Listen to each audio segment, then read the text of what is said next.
Hello everyone, आशा करती हूँ आप सभी अच्छे होंगे, स्वस्थ होंगे और आपकी तैयारी बहुत अच्छे से चल रही होगी। और आज हम पढ़ने वाले हैं स्वर। स्वर के भेद हमने थोड़े से पढ़ लिए थे, तो 4 भेद पढ़ लिए थे। इसके आगे का है जो आज पढ़ने वाले हैं। तो बिना देरी किए हुए स्टार्ट करते हैं अब स्वर के भेद। ठीक है, स्वर के भेद आज पढ़ने वाले हैं।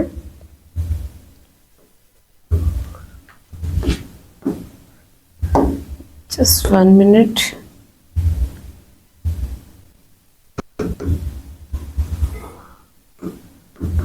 स्वर के भेद मात्रा के अनुसार हमने पढ़ लिए थे ह्रस्व और दीर्घ स्वर, और प्लुत स्वर भी इसमें आता है। प्लुत स्वर जो है संस्कृत में पूछा जाता है, हमारे हिंदी में नहीं पूछा जाता। अगर पूछा भी जाता है तो प्लुत स्वर में ओम जो शब्द है वो प्लुत स्वर में आता है, ए, और जो बाकी दीर्घ स्वर में 7 स्वर हैं वो भी किस में आते हैं? प्लुत स्वर में। इसके अलावा उच्चारण के आधार पर हमने कंठे, तालव्य, मूर्धन्य और ओष्ठ्य हमने 4 भेद जो है वो पढ़ लिए थे। इसके अलावा अगला भेद जो है वो हमने पढ़ा था, मात्रा के अनुसार पढ़ लिया था, ओष्ठ की आकृति के अनुसार पढ़ा था। ओष्ठ की आकृति के अनुसार कितने भेद होते हैं? 2, वृत्ताकार और अवृत्ताकार। वृत्ताकार में वृत्त के समान होठ खुलते हैं, वो वृत्ताकार हो जाते हैं। अवृत्ताकार वो होते हैं जिनमें वर्णों का उच्चारण करते हुए मुख जो है अवृत्त के समान खुले, यानी वृत्ताकार ना हो।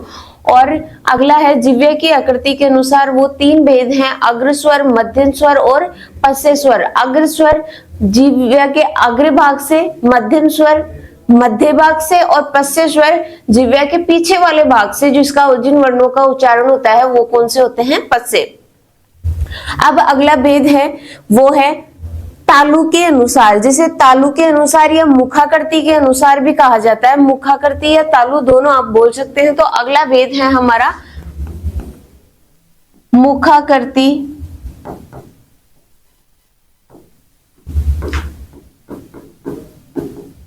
तालु के अनुसार। कितने भेद होते हैं तालु या मुखाकृति के अनुसार? 4। कौन कौन से?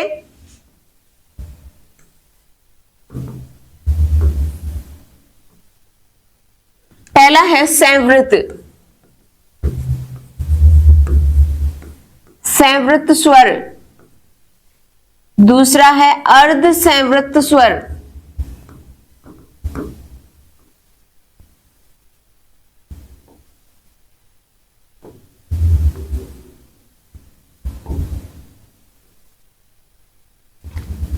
तीसरा है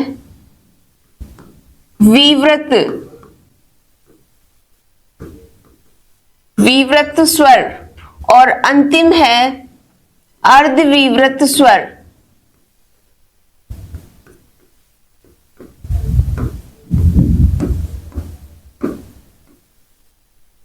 चार भेद होते हैं तालु या मुखाकृति के अनुसार। कौन कौन से?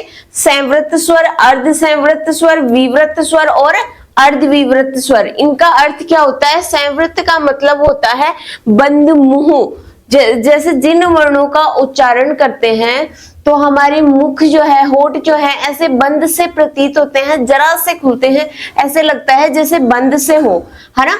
तो उन्हें क्या कहा जाता है? संवृत स्वर। तो इसकी परिभाषा लिखना चाहते हो लिख सकते हो आप। वे वर्ण जिनका उच्चारण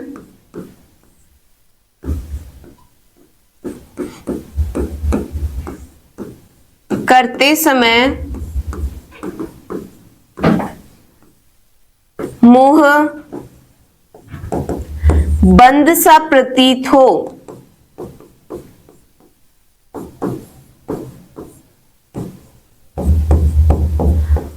उन्हें संवृत स्वर कहा जाता है।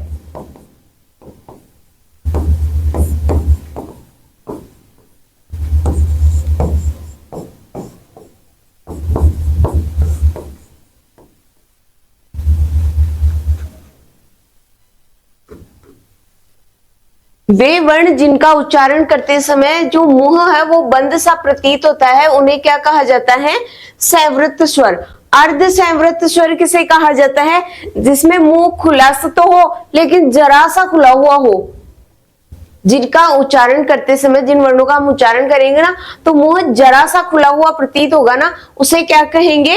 अर्ध संवृत स्वर। इसके बाद में है विवृत स्वर। विवृत का मतलब होता है खुला हुआ। विवृत का मतलब होता है खुला हुआ। जिन वर्णों का उच्चारण करते हैं वे वर्ण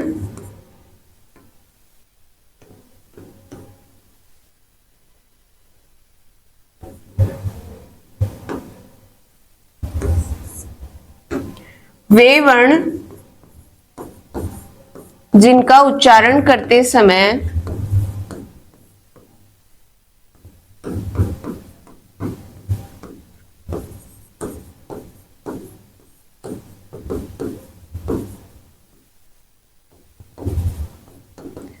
मुंह पूरा खुला हो,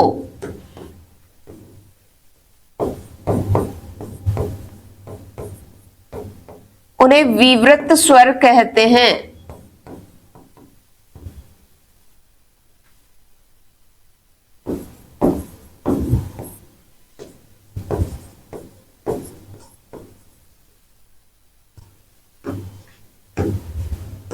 विवृत स्वर कौन से होंगे? जिनका हम उच्चारण करेंगे ना, जो वर्ण जिनका हम उच्चारण करते समय मुख जो है वो पूरा खुला हुआ ऐसा प्रतीत होगा, वो कौन से होंगे? विवृत। और अर्ध विवृत कौन से होंगे? थोड़ा सा कम खुला हुआ हो, जिन वर्णों का उच्चारण करेंगे तो थोड़ा सा कम खुला हुआ मुंह होगा, उसमें अवृत अर्ध विवृत स्वर आ जाएंगे। अब स्वर कौन कौन से हैं? जैसे संवृत स्वर है, उसमें कौन कौन से वर्ण आ जाएंगे? ई, दीर्घ ई, उ और दीर्घ उ, री। ये जो वर्ण है इनका उच्चारण करते हैं तो मुख है जो बंद सा प्रतीत होता है। अगला है अर्ध विवृत स्वर। ये कौन कौन से होंगे? ए और ओ। ये दो वर्ण ऐसे हैं जिनका हम उच्चारण करते हैं तो मुख जो है अर्धविवृत यानी अर्ध संवृत यानी आधा या छोटा सा खुला मुंह होगा, ए और ओ। इसके बाद में है विवृत स्वर। विवृत स्वर कौन से हैं? आ, एक ही है आ वर्ण। इसका अगर पूछ भी सकता है, इसको पूछा हुआ भी है कि विवृत स्वर कौन सा है, तो कौन सा है? आ। इसके बाद में है अर्धविवृत स्वर। अर्धविवृत स्वर कौन कौन से हो जाएंगे? जो बाकी बचे हुए हैं, जैसे आई, औ और एक बचा है ए। ये तीन जो है वो कौन से हैं? अर्धविवृत स्वर। तो मुखाकृति या तालु के अनुसार जो भेद हैं वो कितने हैं? 4। पहला कौन सा है? संवृत, दूसरा अर्ध संवृत, तीसरा विवृत और चौथा अर्धविवृत स्वर, जिसमें संवृत में ई, दीर्घ ई, उ और दीर्घ उ और री आ जाएंगे। अर्ध संवृत में ए और ओ आ जाएंगे। विवृत में आ जाएगा और अर्धविवृत में ए, आई और औ आ जाएंगे। इसके बाद में हम नेक्स्ट भेद पढ़ते हैं इसका।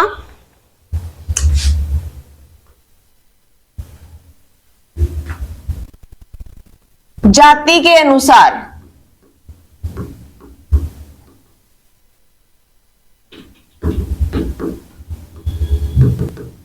जाति के अनुसार जो स्वर के भेद होते हैं वो दो होते हैं। एक सजातीय और एक होता है विजातीय।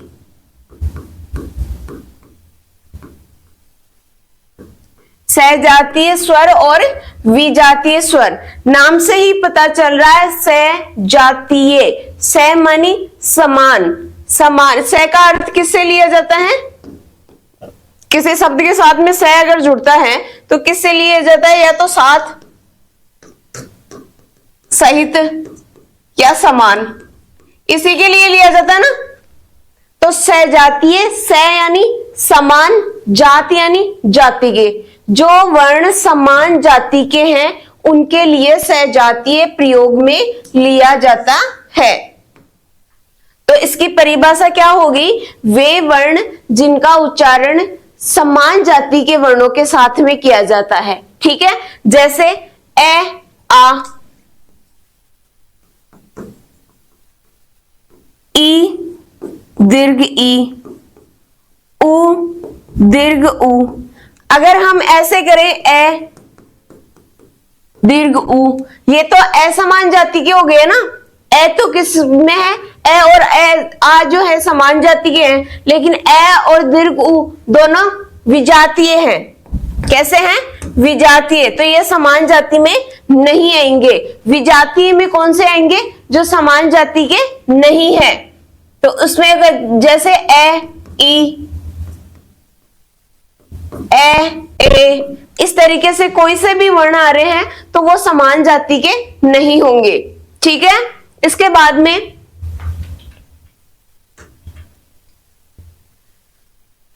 अगला है अनुनासिक, या फिर नासिक के भी बोल सकते हैं इसको।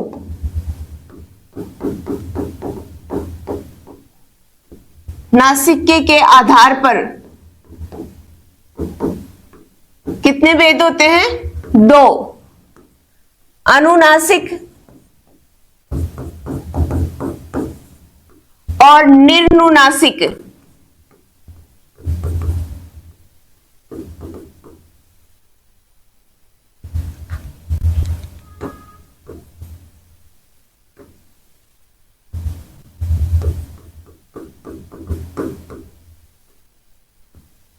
अनुनासिक और निर्नुनासिक स्वर। अनुनासिक कौन से होते हैं? जो नाक और मुंह दोनों से बोले जाते हो, है ना। और निर्नुनासिक जो सिर्फ मुंह से बोले जाते हो। नाक और मुंह दोनों से उच्चारण होता है, वो तो कौन से होते हैं? अनुनासिक। और निर्नुनासिक जिनका उच्चारण सिर्फ किससे होगा? मुंह से होगा। वे वर्ण कौन से होंगे? निर्नुनासिक। ठीक है, ये जो हैं वो स्वर के भेद हैं। स्वर के भेद पूर्ण हो चुके हैं।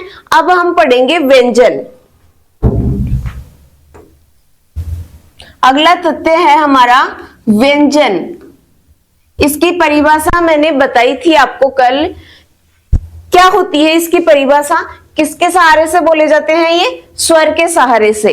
ये स्वतंत्र नहीं बोले जाते हैं। जैसे क है तो क में उच्चारण करके देखो, क अंत में क्या बोला? अंत में क्या उच्चारण हो रहा है? ए का। दूसरा वर्ण बोल के देख लो, ग, ग के अंदर भी ए का उच्चारण हो रहा है। पे के पीछे भी क्या हो रहा है? ए का उच्चारण हो रहा है। तो सभी जो वर्ण हैं उनमें क्या मिला हुआ है? स्वर। तो ये स्वर की सहायता से बोले जाते हैं। ठीक है, ये सहारे से या स्वर की सहायता से बोले जाते हैं। इसकी परिभाषा लिख लो।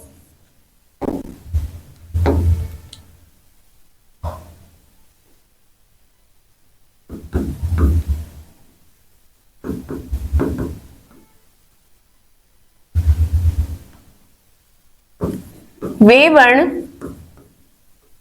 जिनका उच्चारण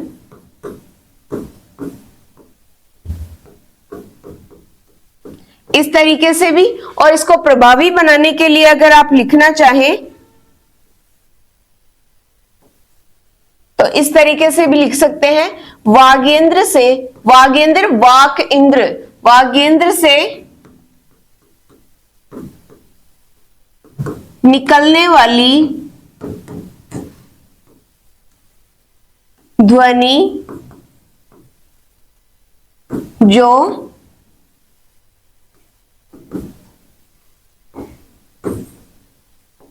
किसी के सहारे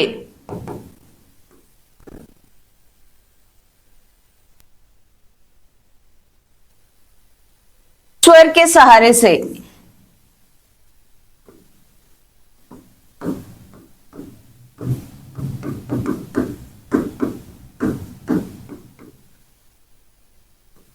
मुख से,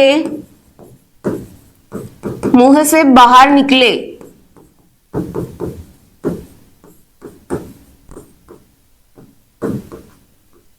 क्या कहलाएंगे?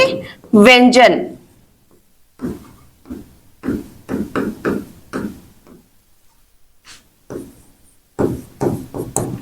व्यंजन कहलाते हैं। ठीक है, अब हम पढ़ेंगे व्यंजन। शुरू से पढ़ते आ रहे हैं व्यंजन किन्हें बोला जाता है? कै खे गे गड़े। आज हम फिर से कै खे गड़े पढ़ेंगे, है ना।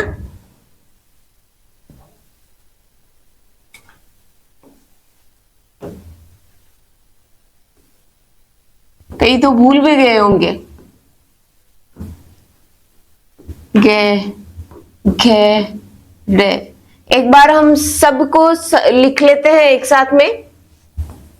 च छ ज झ न टे ठे गे ढे न ते थे दे धे न पे फे बे भे मैं। एक बार ये ही लिखते हैं। सबके साथ में क्या लगा हुआ है? हलंत। क्यों लगा हुआ है? इन्हें आधा या अधूरा करने के लिए। क्यों? क्योंकि ये व्यंजन है और इन्हें अभी हम क्या स्वर की सहायता से नहीं लिखे हुए हैं, ये अधूरे लिख रखे हैं अभी हमने। ठीक है, ये कैसे लेकर के पै वर्ग हो गया। कैसे लेकर के पै वर्ग तक के कितने वर्ण हैं? 25। कितने वर्ण हैं? देखिए, कै चे टे ते पे। इसको किस तरीके से बोलेंगे? ये हो गया कै वर्ग, ये हो गया चे वर्ग, ये हो गया टे वर्ग और पै वर्ग। अब आप ये कहोगे कि मैम इसी लाइन को क्यों लिया गया है, नीचे वाली लाइन में से क्यों वर्णों को क्यों नहीं लिया गया? अभी उसका एक उदाहरण लेते हैं हम। जैसे एक छोटा बच्चा है और उसकी मम्मी है, उसके पापा है खेत में। तो मम्मी जो है वो कोई सीक्रेट बात अपने पापा मतलब अपने पति को, पापा को नहीं, अपने पति को बताएगी। तो बच्चे के साथ में वो पत्र में कुछ लिख देगी, जो भी उसको बताना होगा वो लिख करके अपने बच्चे को दे देगी कि जाओ बेटा पापा को दे करके आना है ना। तो वो पापा को ही देने जाएगा, है ना। बीच में मान लो कोई पड़ोसी उसको मिल गया, खेत में जाते हैं तो पड़ोसी मिल ही जाते हैं टांग अड़ाने के लिए, है ना। तो वो मिल जाएगा तो बच्चे से कहेगा बेटा इसमें क्या है, मुझे दो देखे। तो बच्चा क्या दे देगा? दे देगा क्या? नहीं ना। जब चॉकलेट मांगते हैं, उसकी मम्मी मांगती है, दे देता है। लेकिन कोई पड़ोसी या कोई और जो जानकार नहीं है वो मांग लेगा तो देगा क्या? नहीं देगा ना। तो वो किसको देगा? अपने पापा को। हाँ, अगर बीच में दादी दादा मिल जाएंगे तो उसको दे सकता है, लेकिन कोई बात नहीं, घर की बात घर में ही है वो तो, है ना। तो यहाँ पर जो ये है कै वर्ग, वो क्या है? परिवार है ना। तो ये कै क्या है? यहाँ पर मम्मी या पापा मान सकते हैं इसको। ये पत्र देने वाला है तो ये किसको देगा? अपने ही परिवार को। खे को देगा, गे को देगा, घे को या अड़े को। ये जो अन्य लोग हैं छह छह जय, वो अन्य लोग आ गए, या तो पड़ोसी हो गए या फिर जानकार नहीं है ये, तो इनको क्यों देगा? तो ये तो अपने परिवार के कै वर्ग जो है ये अपना परिवार अलग से लेकर के बैठा है ना। तो दूसरे को क्यों देगा? तो ये कै वर्ग हो गया, ये च वर्ग हो गया, अपना अपना परिवार लेकर के बैठा है। वर्ग का मतलब परिवार से ले लेना आप, है ना। तो कै वर्ग, च वर्ग, टे वर्ग, तय और पै वर्ग, इसमें कितने वर्ण हो गए? 25। ठीक है, इसको जब हम संधि पढ़ेंगे ना तो ये वर्ग में नाम लेकर के ही बोलूंगी, कै वर्ग पै वर्ग। मैं फिर से ऐसे नहीं बोलूंगी कै खे गड़े को ले लेंगे, चे छे डे को, है ना। तो इस तरीके से ये 25 वर्ण हो गए। इनका क्या नाम है? स्पर्शी। एक बार इधर लिख लेते हैं, स्पर्शी या स्पर्श संघर्षी व्यंजन।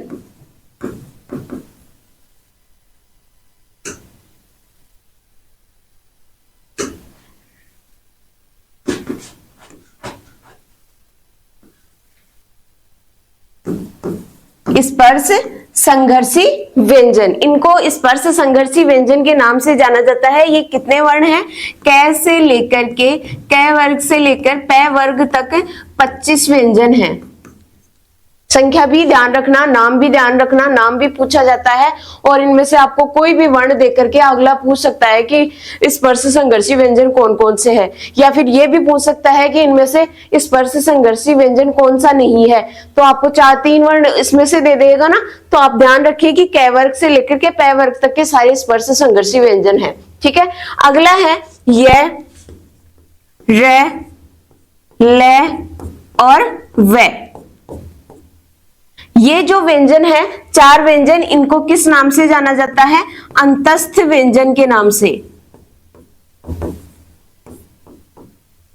अंतस्थ व्यंजन के नाम से। इसकी संख्या कितनी है? 4। ये, रे, ले, वे, है ना। तो ये, रे, ले, वे को किस नाम से जाना जाता है? अंतस्थ व्यंजन को। ये भी व्यंजन वर्ण देकर के आपसे पूछ सकता है, पूछे हुए भी हैं। इसमें से प्रश्न बहुत एग्जाम्स में बनते हैं। ऐसे मान लो, रट्टा कर लो इसको, इस सारणी को रट्टा मार लो, इसमें से प्रश्न पूछे ही पूछे जाते हैं। अगला है श, शंकर वाला, स, षटकोण, स, सर्प वाला और है। इसमें भी कितने व्यंजन हैं? 4। इसको जाना जाता है ऊष्म व्यंजन के नाम से। किस नाम से? ऊष्म व्यंजन के नाम से। इसके भी कितने वर्ण हैं? 4। ठीक है, अब देखिए स्पर्श संघर्षी व्यंजन कितने हो गए? 25। अंतस्थ व्यंजन कितने हो गए? 4। ऊष्म व्यंजन कितने हो गए? 4। अब व्यंजनों की संख्या पूर्ण कितनी हो चुकी है? 25 और 4 कितने हो गए? 29। 29 4 33। व्यंजन की संख्या कितनी हो गई? 33। अभी मैं और भी बताऊंगी। 33 इसलिए बता रही हूं आपको कि इनमें संख्या कितनी होती है। प्रश्न पूछ लेते हैं ना आपसे कि हिंदी में कुल वर्णों की संख्या कितनी है ना। एक वर्ण जो अभी अभी नया जुड़ा है उसको बोला जाता है अड़े। अभी अभी नया जुड़ा है, इसको विशिष्ट व्यंजन के नाम से जाना जाता है। इसको ध्यान रखना क्योंकि अभी जुड़ा है ना, इसलिए आपसे पूछ सकता है। विशिष्ट व्यंजन लिख लेना, इसको नोट लगा करके।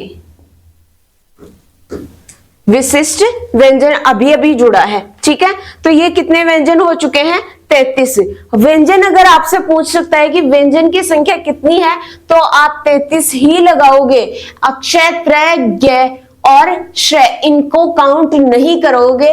ये व्यंजन में काउंट नहीं होते हैं। इनका अलग से नाम है संयुक्त स्वर। ठीक है, संयुक्त व्यंजन। संयुक्त स्वर कौन कौन से हैं? मैंने बताया था ना, ए, आई, ओ और औ। ये 4 जो हैं, एक बार मैं फिर से लिख देती हूं इसमें।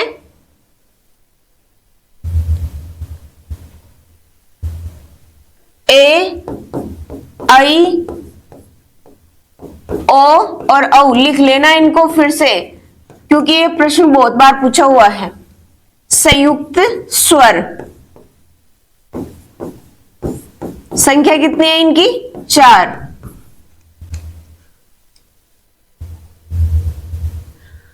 अभी हम पढ़ेंगे संयुक्त व्यंजन। संयुक्त स्वर ए, आई, ओ और औ। कंफ्यूज मत हो जाना। ए, आई, औ, ओ और औ ये स्वर हैं, संयुक्त स्वर। अब पढ़ेंगे संयुक्त व्यंजन।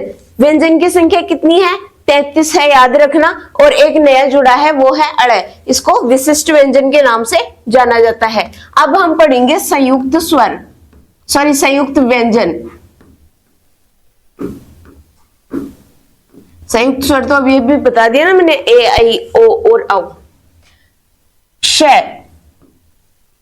त्र, ज और श्र। ये ग है ना, इसका उच्चारण हम गलत करते हैं। एनसीईआरटी की बुक के अनुसार इसका ग जो उच्चारण है वो गलत है। इसका शुद्ध उच्चारण जो है वो है जय, जय, है ना। ग का अगर हम बोलेंगे तो ये ग और ये से मिलकर के बनेगा, ग और ये से, जो कि गलत है। इसका उच्चारण किससे होता है? पहले क्षय का देख लेते हैं। क्षय का उच्चारण किससे होता है? क और श, ए। इसका उच्चारण ये प्रश्न पूछ रखा है। चारों पूछ रखे हैं, श्रेय को थोड़ा सा कम पूछ रखा है, बाकी तीनों को अच्छे से पूछ रखा है, बहुत बार पूछ रखा है। श्रेय को फिर भी ध्यान में रखोगे, क्या पता इस बार श्रेय का ही पूछ ले आपको इस तरीके से, या फिर कै और से इस तरीके से भी दिया हुआ हो सकता है। कै, शै और ए, कै और से के हलंत लगा हुआ है दोनों के, तो ए निकला हुआ रहेगा, और से के हलंत नहीं लगा हुआ है तो से के नीचे हलंत ए नहीं लिखा हुआ रहेगा। त्रै में तै और रे और ए, इसी तरीके से तै और रे भी लिखा हुआ मिल सकता है। अगला है जय। जय का उच्चारण हम गे करते हैं, वो गलत है। गे ये उच्चारण, अगर गे बोलेंगे गे और ये संधि निकल करके आएगी इसकी, लेकिन इसका उच्चारण क्या है? जय, यानी जय और णे। ठीक है, इसका उच्चारण आप विशेष ध्यान रखेंगे, इसमें लोग कंफ्यूज होते हैं गे और जय में, इसलिए ये ज्यादा भी पूछा जाता है, जय और णे। श्रेय का उच्चारण जो है से, रे और एस से बना है, जिसे हम शय और रे भी लिख सकते हैं। ये हैं हमारे संयुक्त व्यंजन जो कि पूछे ही जाते हैं। ठीक है ना, तो आप इसका स्क्रीनशॉट लो या लिखो, लिख सकते हो। इसके आगे हम पढ़ेंगे।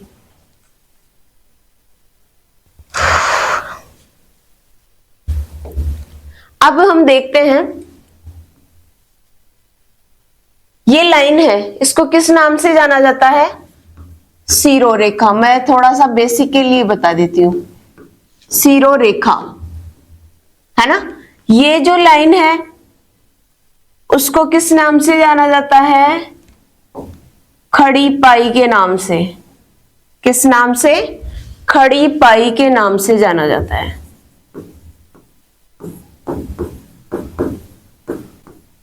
ठीक है, सिरोरेखा और खड़ी पाई, जैसे ये लिखते हैं हम कै, तो एक तो ये सिरोरेखा होगी, ये बीच में खड़ी लाइन है, वो क्या है? खड़ी पाई है ना। तो इनका नाम क्या है? सिरोरेखा और खड़ी पाई। अब जो मैं वर्ण बता रही हूं उनका ध्यान रखना, ठीक है। इधर देखो, मैंने यहां पर डे लिखवाया है एक तो, और एक यहां पर लिखवाया है, इनमें अंतर क्या है? इस डे के ऊपर जो लाइन लगी, वो बिंदु लगी हुई है, वो सामने लगती है। ठीक है, सामने की तरफ लगती है। बिंदु का ध्यान रखना कहां कहां लगती है और किसे बोला जाता है। एक डे और ढे ये हो गए, तो डे के नीचे कई वर्णों में आपने डे और डे के नीचे बिंदु लगी हुई देखी होगी, है ना। इनका उच्चारण थोड़ा सा जोर लगा करके किया जाता है। ये तो नॉर्मली बोल देते हैं डे और ढे, लेकिन उनका थोड़ा सा संघर्ष के साथ में, दबाव के साथ में किया जाता है, जैसे डे और ढे। अब जब इनका उच्चारण करेंगे ना, हमारी जीभ जो है, जिह्वा है, अचानक से धड़ाम से पड़ेगी और बगल से हवा निकलेगी इनका उच्चारण करते समय। तो इनको जो है अलग से नाम से जाना जाता है, उनका नाम है उत्क्षिप्त वर्ण, उत्क्षिप्त व्यंजन या वर्ण। इसका दूसरा नाम आगे लिख लेते हैं हम इसको, डे और ढे। इनका नाम है उत्क्षिप्त व्यंजन। दूसरा नाम है इसका फेंका हुआ वर्ण। फेंका हुआ वर्ण क्यों? अभी मैंने बोला ना, इस पर जब संघर्ष से, दबाव से जब बोलते हैं ना, तो हवा बगल से, किनारे से निकलती है। जैसे कोई दबाव से कुछ बोलेंगे तो जैसे फेंका हुआ सा लगेगा ना, कि किसी ने जोर लगा के फेंका है ना, तो वो फेंका हुआ वर्ण के नाम से जाना जाता है। दूसरा है द्विगुण के नाम से, इनको द्विगुण के नाम से भी जाना जाता है।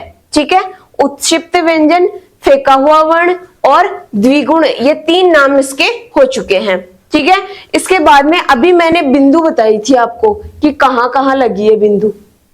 इधर देखो, यहां पर एक तो मैंने डे के सामने बिंदु लगाई है, एक यहां पर नीचे की तरफ लगाई है, और एक हम देखते हैं कि ऊपर की तरफ भी लगती है। जैसे एक वर्ण है अंग, तो यहां पर ऊपर की तरफ बिंदु लगी।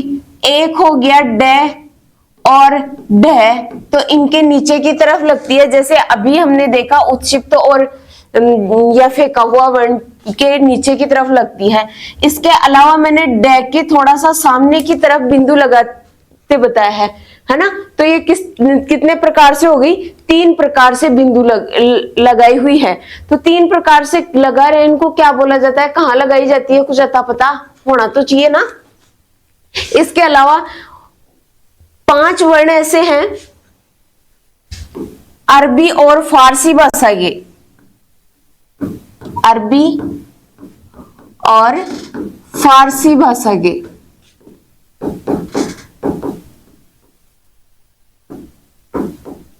अरबी व फारसी भाषा के शब्द कितने हैं? 5 है ना। कौन कौन से? क, ख, ग, ज, फ। इनका उच्चारण है ना इस तरीके से करेंगे, क, ग, क, ख, ग, ज, फ, इस तरीके से, है ना। तो इनके देखो मैंने बिंदु लगाई है इस तरफ लगाई है। तो अब देखो 4 प्रकार से बिंदु हो गई, है ना। 4 प्रकार से बिंदु लगाई है मैंने। इनको नुक्ता चिन्ह बोला जाता है। जो ये बिंदु लगी हुई है ना, इसको नुक्ता चिन्ह बोला जाता है। और ये नुक्ता चिन्ह जो है वो अरबी और फारसी के वर्णों के ही लगता है ना। अरबी और फारसी के ये चिन्ह जो लिखा है ना, इसका शुद्ध रूप ध्यान रखना, ये पूछा हुआ प्रश्न है। शुद्ध अशुद्ध शब्दों में चिन्ह इस तरीके से लिखा जाता है। कई है ना इस तरीके से लिख देते हैं चिन्ह, ये गलत है ना। तो ये चिन्ह जो शुद्ध रूप है इसका ये है। शुद्ध अशुद्ध शब्द में पूछा हुआ है ये। तो ये जो अरबी और फारसी भाषा के वर्ण है ना, इनको क्या बोला जाता है? नुक्ता चिन्ह इनके लगा हुआ होता है। ये बिंदु जो है नुक्ता चिन्ह। इसमें एनसीईआरटी के अनुसार 3 ही वर्णों को माना गया है, ख, ज, फ। ग और क को नहीं माना हुआ है। एनसीईआरटी की बुक में सिर्फ 3 ही अरबी फारसी के वर्ण माने गए हैं, ख, ज, फ, 3 ही, ठीक है। क और ग को नहीं माना हुआ है। इसलिए आप लिख लो नीचे कि एनसीईआरटी में 3 वर्णों को ही माना गया है, ख, ज, फ। इसको अभी हम जब वर्ण काउंट करेंगे ना, तो हम 3 को ही काउंट करेंगे एनसीईआरटी के अनुसार, बाकी क और ग को नहीं करेंगे, है ना। तो जो अब देखो आपके सामने कितने बिंदु आ गई? 4 बिंदु। अभी इसके सामने मैं एक बार लिख रही हूं, एक तो यहां बिंदु हो गई, एक यहां हो गई, एक यहां हो गई और एक यहां हो गई, है ना। ये वर्ण लिखा हुआ है, मान लो इसके ऊपर हो गई, सामने हो गई, पीछे हो गई और नीचे हो गई। अब इन जो बिंदु हैं इनको किस नाम से जाना जाता है? ऊपर लिखी हुई बिंदु है वो अनुस्वार के नाम से जानी जाती है। किस नाम से?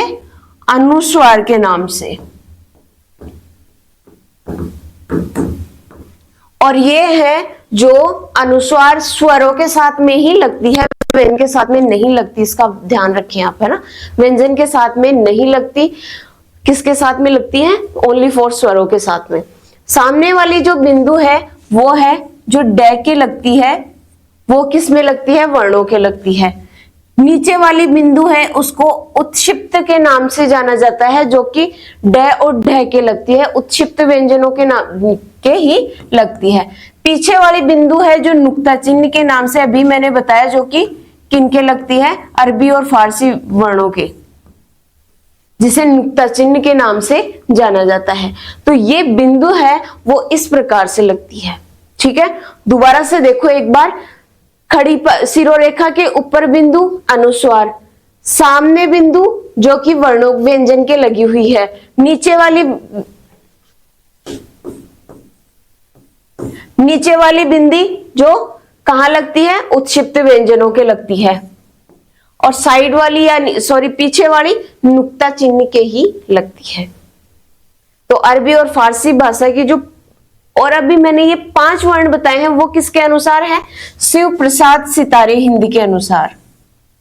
नीचे लिख लेना, शिव प्रसाद सितार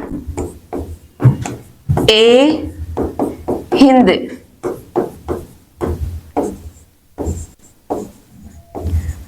के अनुसार। 5 वर्ण किसके अनुसार है? शिव प्रसाद सितार ए हिंद के अनुसार। और एनसीईआरटी के अनुसार कितने हैं? 3। शिव प्रसाद सितारे हिंद और लक्ष्मण सिंह जो हैं, इन्होंने हिंदी को ना बहुत आगे बढ़ाया है। हिंदी जो खड़ी बोली भी बोला जाता है इसको, हिंदी पूर्ण तरीके से हिंदी आने से पहले थोड़ी सी जो भाषा आई थी ना, कटी फटी, थोड़ी सी अशुद्ध, उसको खड़ी बोली बोला जाता है, खड़ी बोली, है ना। तो इस खड़ी बोली के बाद में जो हिंदी आई, उसको बढ़ाने में, उसका विकास करने में कौन सी जो लेखक हैं, ये लेखक रहे हैं, साहित्यकार जो हैं, वो शिव प्रसाद सितारे हिंद और लक्ष्मण सिंह रहे हैं, इन्होंने बढ़ाया है। ये थोड़ा साहित्य का हो गया, लेकिन फिर भी बेसिक नॉलेज के लिए मैंने आपको बता दिया है, ठीक है। अब इसका भी आप स्क्रीनशॉट लेना चाहते हो तो ले।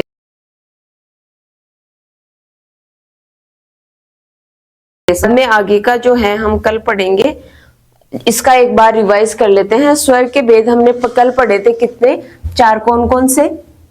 पहला मात्रा के अनुसार 2 भेद हैं, ह्रस्व स्वर और दीर्घ स्वर, और तीसरा है प्लुत स्वर जो कि संस्कृत में चलता है, ठीक है। इसके बाद में हमने पढ़ा था उच्चारण के अनुसार, जो कि कौन से हैं? कंठे, तालव्य और औष्ठ्य और मूर्धन्य। ये 4 पढ़े थे हमने। चारों में से प्रश्न पूछा हुआ है, बहुत बार पूछा हुआ है, और इस बार भी अगला पूछ सकता है, इसलिए आप अच्छे से पढ़ लें इसको, है ना। और इसके बाद में है अगला औष्ठ्य। औष्ठ्य के अनुसार 2 प्रकार है, वृत्ताकार और अवृत्ताकार। अगला है जिह्वा के अनुसार, जिह्वा यानी जीभ के अनुसार, जीभ की क्रियाशीलता किस तरीके से करती है उसके अनुसार। तो जीभ की क्रियाशीलता के अनुसार कितने भेद हैं? 3 भेद हैं, अग्रभाग, मध्यम भाग और पश्च भाग। इसके बाद में हमने पढ़ा था तालु के अनुसार या मुखाकृति के अनुसार, आज पढ़ा है हमने ये। तो इसके कितने भेद हैं? 4 भेद हैं। कौन कौन से? संवृत्त, अर्ध संवृत्त, विवृत्त और अर्ध विवृत्त। इसके बाद में हमने पढ़ा है नासिके के अनुसार अनुनासिक और निर्नुनासिक। फिर पढ़ा है हमने जाति के अनुसार, कौन सा? समान जाति है, सहजाति और विजाति है। स्वर के भेद हमारे पूर्ण हो चुके हैं। इसके बाद में हमने पढ़ा था व्यंजन। व्यंजन कितने हैं?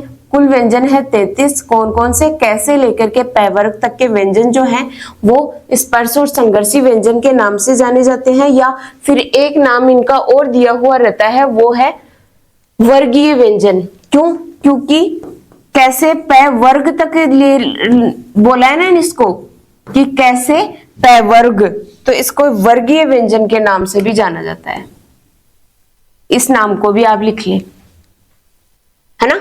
और यह रह वह है, इसको अंतस्थ व्यंजन के नाम से जाना जाता है। इनकी संख्या है 4। और स, श, स, है को उसमें व्यंजन के नाम से जाना जाता है, इनकी भी संख्या है 4।